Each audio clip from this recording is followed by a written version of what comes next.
Have you ever noticed how we judge our life based on someone else's highlighted reel? Now you are sitting in the office working hard, but then you see a post where 23 years old is getting a package of 1 crore or 100k dollars. Suddenly you feel you are stuck. Now let's look at this logically. Is it that you lack a talent, or is it that your brain is simply overwhelmed by so many choices? Now imagine you are in the dark room. You want to reach to the door, but you keep hitting the furniture.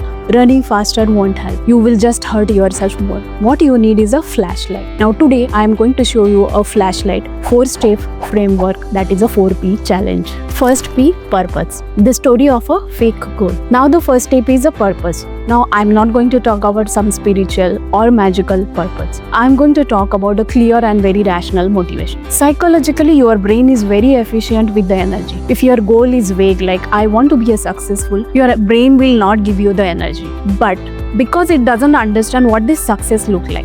Now ask yourself, do you want more clarity, more money, more security, freedom of time, or you are just chasing the goal because society is expecting you to do that? As Simon Sinek explains in his golden circle theory, if your why is not clear, your brain will not commit energy.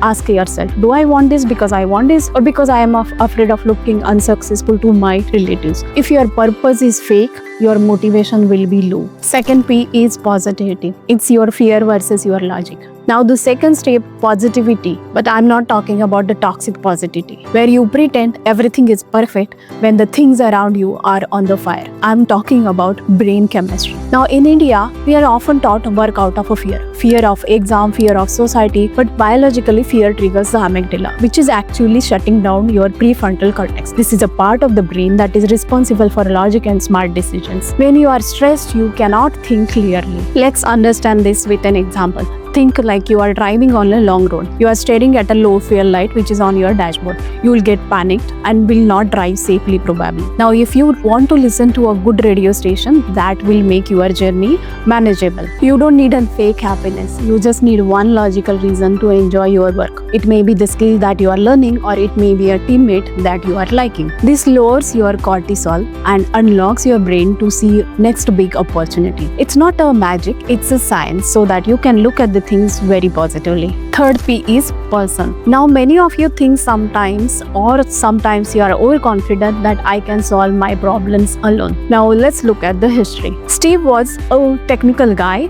but he often got lost in his maze of his own inventions. It was his conversations with Steve Jobs that forced him to simplify the things. Even Bill Gates, at the height of his power, he relied on his father and Warren Buffett to hear his thoughts. Sachin Tendulkar also relied on his brother and his guru. Why?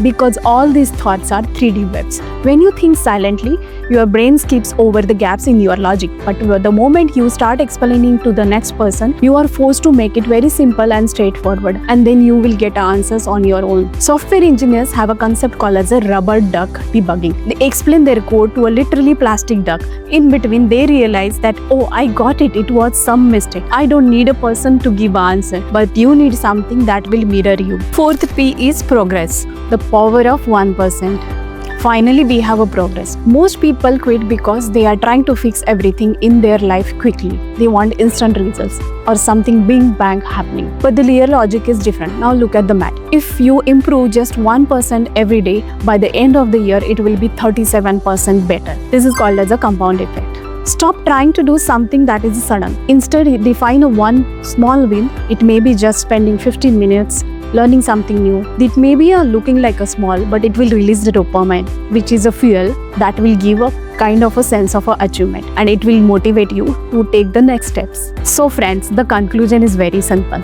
Career progress is not about some luck break. It is a structure you need to build using some biology and logic. Now, identify your real purpose. Use productivity to unlock your brain. Talk to a person to clear your mess, and focus on small progress. When you go to the forest, you are not scared if you have a map in your hand. Try this for 1 week and see the results for yourself. If you found this logical, share it with a friend who might be feeling lost.